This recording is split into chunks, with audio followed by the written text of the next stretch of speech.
Welcome to the Rich Dad Real Estate Show, where we talk about the good news and bad news of real estate, hosted by yours truly, Jaren Sustar. I want you guys to go down to the show notes before we start today and download my free ebook, How to Buy Your First Investment Property. It's written by myself and Robert Kiyosaki, and we want to take you guys step by step through what you need to do to be able to get started in real estate. Or maybe you're starting, you've got a few properties, but you need help scaling. This is going to give you the blueprint that you need to get it done. So go down to the show notes, click on the link, download the free ebook today.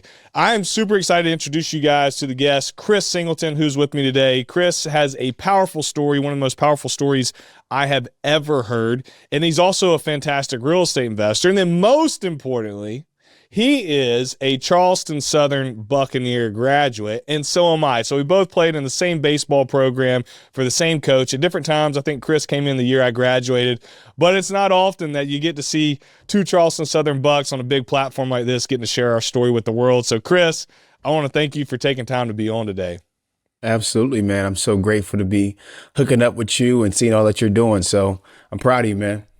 Yeah, same to you, man. You have turned one of the most horrific stories in our nation of all time into one of the most life-changing, inspirational, powerful messages of all time. And so we're going to get into real estate because you have done well for yourself, and then you were smart enough to say, hey, I've worked hard. I've been able to help a lot of people. I've got compensated for it. Now I'm going to go store it in the greatest asset known to man. And so we're going to break down the strategies for that. But I would be remiss to not ask you to share your story first because, again, I believe it's going to have more of an impact on folks than the real estate knowledge, which we'll share as we get to the latter part of this episode. Yeah, man. Well, if people don't know about the event that he's talking about, there was a massacre that happened at my church in Charleston, South Carolina, in 2015. So at Mother Emanuel AME Church, my home church that I grew up in, there was a self-proclaimed white supremacist came into our church. He fired over 70 bullets into our church. Over 50 of those bullets entered bodies in our church. And this guy took 9 lives. And his mission was he wanted to start a racial war in this country. And my hero, my biggest fan, Jaren, my mom was killed in that shooting. And, you know, although I speak about it a lot, man, you know, just thinking about that was my everything. And she was taken away. And I'm so grateful that I had 18 years with my mom. But on the second hand, it's like, man, I have 3 kids now. They don't have my mom to be grandma to them. And so after my mom was killed, I actually forgave my mother's killer. And I'm a believer, man. I feel like God placed it on my heart and I forgave my mother's killer. And not that everything is sunshine and rainbows when I think about him, but now I've been able to move forward in my life and try to be the opposite of this guy. So following her death, you know, I started to just share about how we can be united in our country and our world, and start to write children's books about love and unity. And I'm grateful that God has blessed that thus far. But that's my story, man. I lost my hero in a very tragic way. And I said, you know what? I'm going to make my mom proud by being the opposite of this killer. That's what I've done with my life. And I'm grateful that I've been able to do it thus far.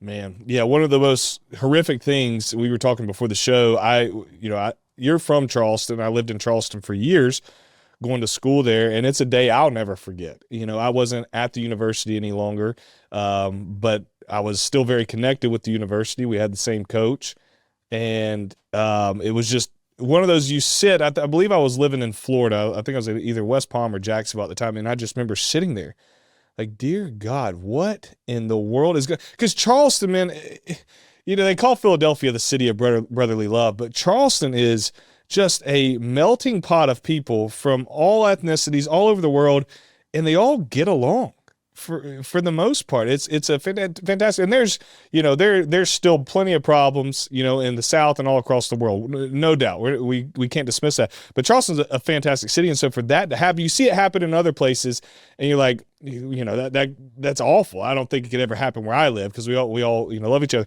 and then it happens, and you're just blown away. And you know, one of the things I remember, and it was probably a whirlwind, I would imagine for you, was and I'd like to know what this was like, you know, maybe other people who they're facing hard things in life, or they're going to. If you hadn't faced something hard in life, you're going to. Now, is it going to be to the extent that Chris did? I pray to God not. But we are going to face things. And one thing I remember is the community coming together. And again, you were probably just in a whirlwind, like, what is going on? This doesn't even seem real. I just remember, Coach Lake being there for you, Coach Kenny being there for you, your team, the Charleston Southern community. And then there's people, you grew up there who I would imagine were just there and took you into their arms to help you get through this, along with the grace of the good Lord.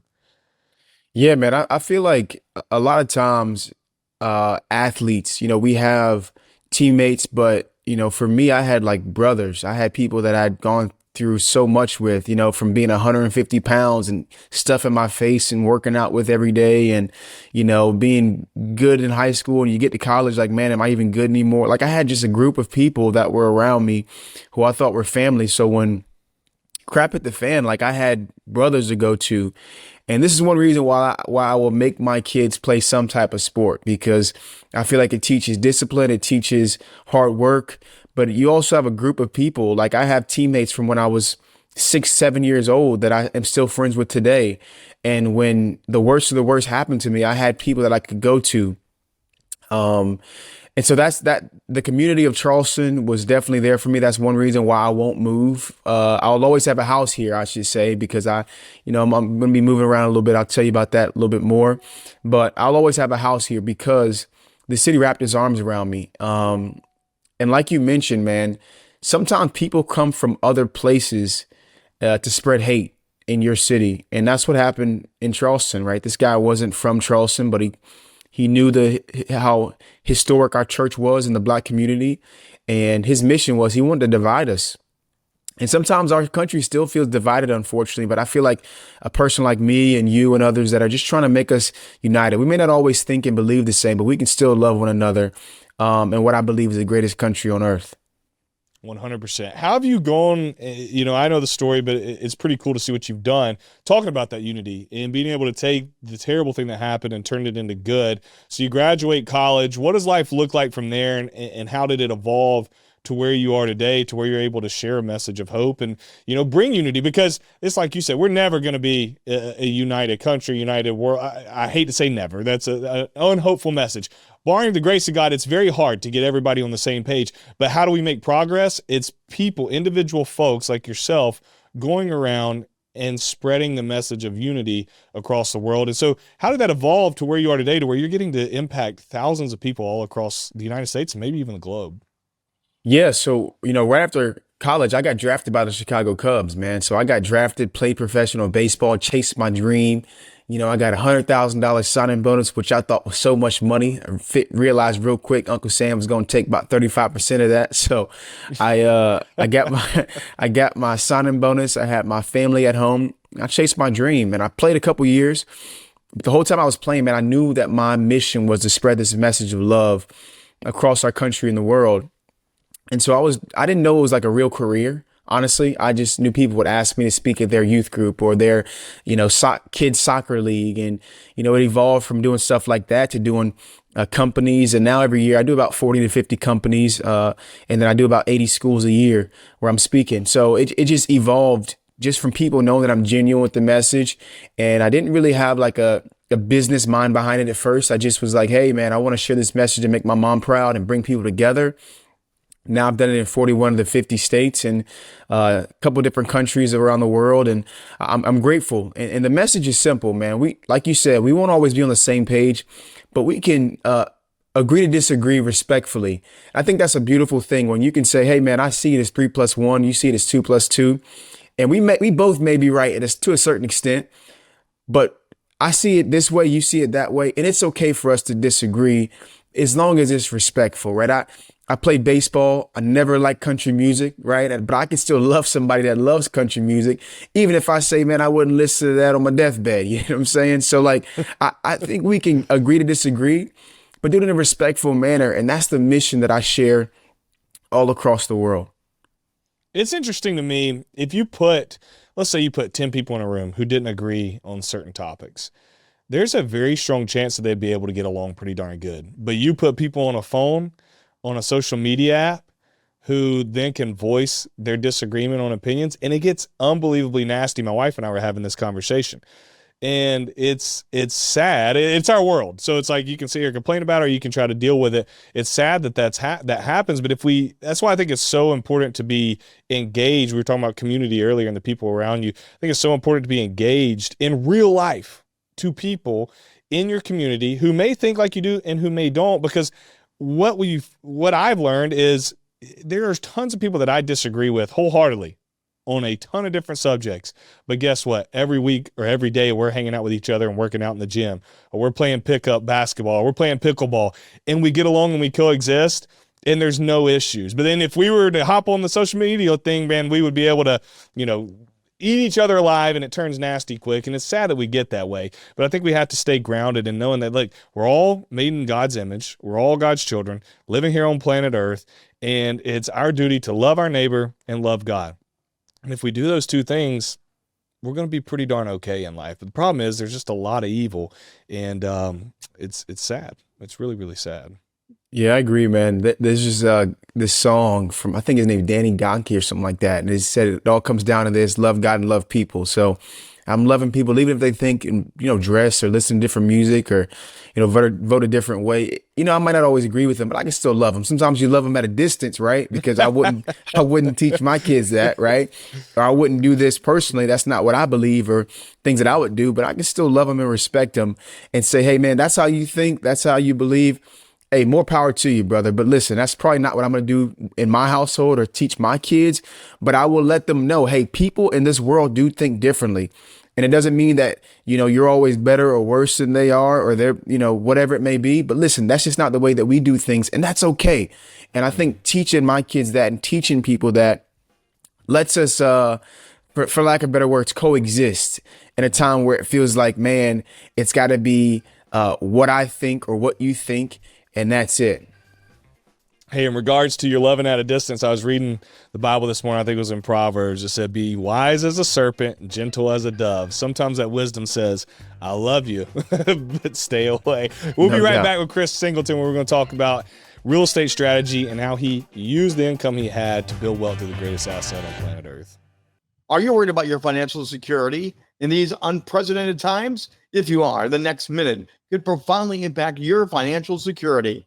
Imagine waking up to find the economy has plunged and your portfolio has plummeted 30 to 45%, while banks are in turmoil, holding your money hostage while waiting for FDIC intervention. Where would you turn? For many, this may sound like fiction, but it's a stark reality for those that have money on the line. Recently, America's awoke to both the NASDAQ and the Dow, plummeting over 1,100 points each and triggering a frenzy of sell-offs. History shows us how a single event can crash the market, like the dot-com bubble of 1999, the subprime mortgage crisis of 2008, and the pandemic of 2020. But today, we're facing multiple bubbles: commercial real estate, stock, bonds, and banks. Combined with the relentless inflation, the threat of global recession, the specters of war, and you have the perfect storm. The consequences could be catastrophic, plunging us into unprecedented crisis. America is sliding in the age of discord, with trust in institutions collapsing and the democratic norms unraveling. The quality of life for Americans has declined. Wealth is concentrated among the rich, while the median American family income stagnates, creating a dangerously top-heavy social pyramid. Moreover, hostile countries like Russia, China, and Iran are working to destroy the U.S. dollar. Gold is a no-matter-what store of wealth that you need. That's why Robert has been such an advocate of gold, and he trusts Allegiance Gold. Allegiance Gold is ready to help you incorporate physical gold as part of your portfolio and protect it against economic uncertainty. Visit protectwithrobert.com today to learn how you can qualify for up to $5,000 in free silver with a qualifying investment. Or give them a call at 844-3-ROBERT. Remember to mention Robert and Kim sent you when you contact Allegiance Gold. Secure your IRA or 401k today with Allegiance Gold. Visit protectwithrobert.com or call 844-3-ROBERT. Welcome back to the Rich Dad Real Estate Show, where we're talking about the good news and bad news of real estate with Chris Singleton. So, Chris, you had this horrific thing happen in life and you were able to turn it into a positive. You know, you started speaking at youth groups, and then some church maybe started calling, then schools, and then now companies. And so what happened is just a story that you needed to tell to unite people and give hope turned into your lifelong mission and your calling. And so now you do it full time. You travel, you know, maybe a third of the year going around speaking and doing this thing. And so it's turned into a business. Maybe you didn't know it was going to, but it is today. And that's what you do for a living. And so you've done very well for yourself, being able to, you know, do this good thing, offer a lot of hope to people, but also provide for your family. And so there came a time where you're like, okay, I've kind of got my finances in order. Now we have a little bit more money coming in than we're spending, which takes the people a lot of time to get there. But when you get there, I'll never forget the day I did when it's like, holy crap, I got money left over. You know, a lot of people end up going and buying, you know, a boat or this or that, and they waste it. You said, I'm going to look at some people in my life who I've seen had success, and what they did is they bought real estate. I'm going to go give that a shot. So how'd that unfold for you, you know, and what got you into real estate? Yeah, I think the first time my first property was in 2018. So after my mom was taken away, I took my signing bonus. I took my mom's life insurance. I was able to buy a duplex, right? I bought it for like 175 grand. And the reason why I did that is because I had a coach, and you know the coach, Kenny Wilkinson, who had some properties, and I said, man, you know, he's always coaching, he's never working. I want to do something like that, you know. And so I started, you know, I went to YouTube University. I read just about every book you could think of, starting with Rich Dad Poor Dad, right? So read everything you could find when you Google books on real estate. And then I jumped. I made the leap and I bought that first duplex, put about 25 grand into it. And I made that 1% rule, man. I was so happy. I said, you know, $1,000 on this side, $1,000 on that side. Man, I'm doing this thing. And I got so lucky because the first one, it worked out. And 2019, that's when I got released from playing baseball. But I was already speaking and doing pretty well for myself, and, you know, making a couple $100 grand, and that went up from, you know, a couple $100 grand to about $500,000 in a year. And then it started escalating to over $1 million a year. And so I got to a point where I started saying, man, I want to buy something every year. That was my goal. So I started buying another duplex here, another single family there, and it just scaled in, and we're at 20 units now. And the biggest thing that we bought was like a small 8-unit apartment that we bought. And I bought that one cash. So that was probably the biggest thing that we bought thus far. And, yeah, things have been good, man. I've been super blessed, and, you know, we manage our own stuff. We don't have a property manager, and my wife enjoys it. I enjoy it. It hasn't been too stressful for me because we set people up the right way, and, you know, we're blessed, man. We're blessed. I love that. All right, so I want to break a couple things down. 1% rule. So if somebody's listening to this, they're like, what in the world is he talking about? What is the 1% rule? What were you looking for? Because I live by that too. And, you know, sometimes I'd love to get better than the 1% rule if at all possible. But it's a great kind of baseline metric for investors. You mind breaking down what that means? Yeah, and it's really hard to do nowadays in certain areas, right? Mm-hmm. So some people listening might be like, man, you can't find those anymore, right?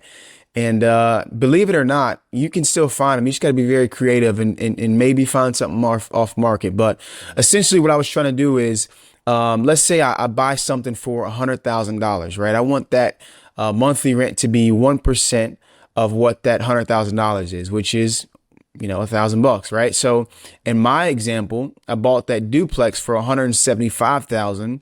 I put $25,000 into it in renovations, and I rented each side of the duplex out for $1,000 each. So I bought it for all in $200,000, and each side rented at $1,000. So my monthly rents were $2,000. So I made that 1% rule. And I've still, even today, I'm able to do this. I bought another duplex in that same area, actually. Didn't buy it for 175 anymore. I bought it for like 260 or 265, but I put 60,000 into it, and I was able to rent out each side for 1,650 now, right? So the rents were 1,000, now they're 1,650. And so, you know, from 2018 to 2024, 2025, it's grown. So yeah, you're still able to do it. It's just a little bit tougher to find those deals, but it still works.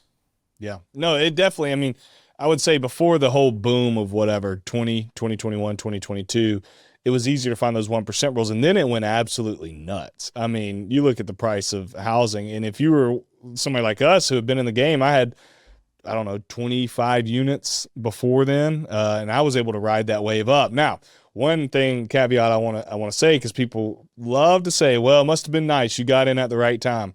I always come back with, you can't get lucky if you don't play the game.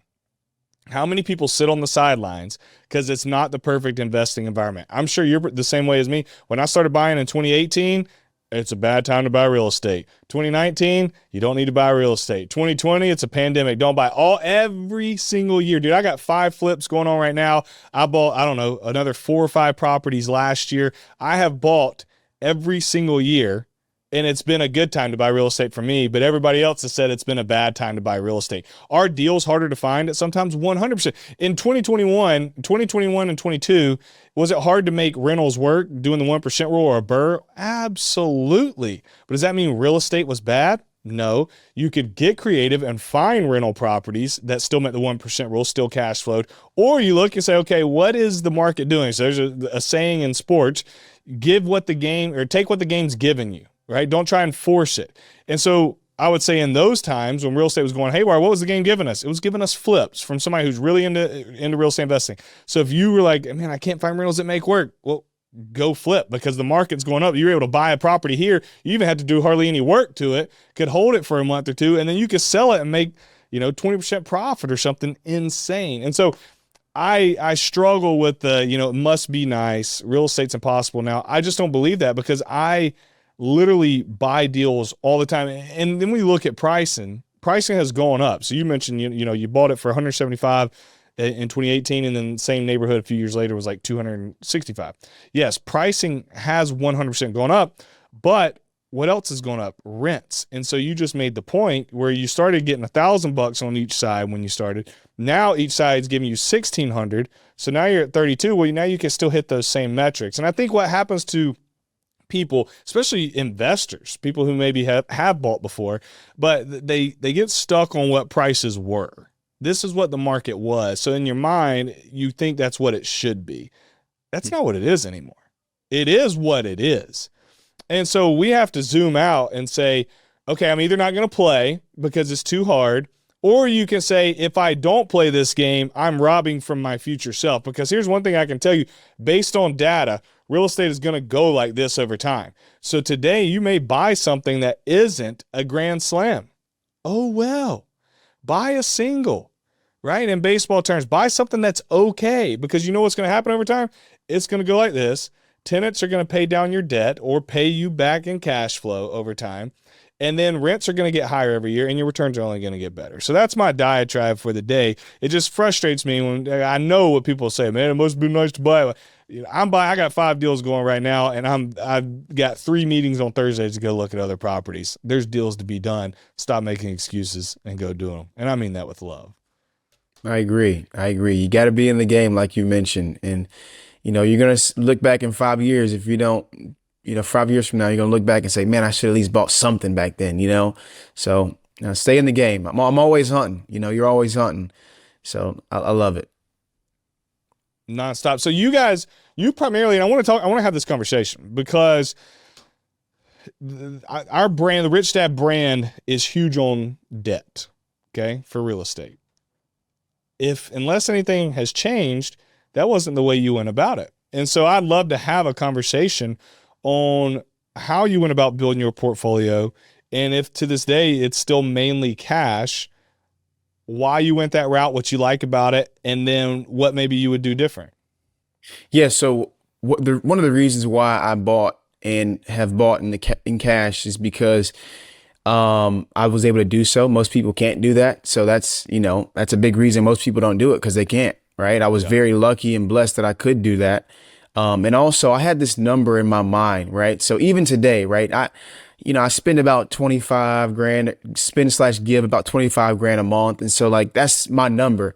And my real estate My net is only about 17. So I'm still I'm still not at the number that I want to be at, because we spend more money than I thought we would. You know how that goes when you got kids and they got school and all this stuff, right?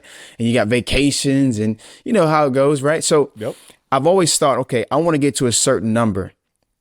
And if I'm making a lot of cash and my cash flow can, if I buy this and it gives me more cash flow because I buy it cash, I was going to do that. More recently, I've been buying cash because, you know, I make the numbers work a little better when I buy cash, right? And so the interest rates are 6.5%, but I can buy this and you know, I can do this and I make my cash flow way more by just buying it cash. I'm going to do that if I can. Now, I won't say that it's always been the best thing for growth, because, you know, you look back on some things that I bought and I could have got 4% interest rates.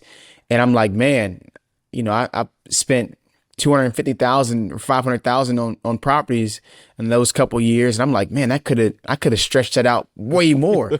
And so when you talk about growth, I think debt is definitely very important. Now I started doing real estate because I lost my first house after mom was killed.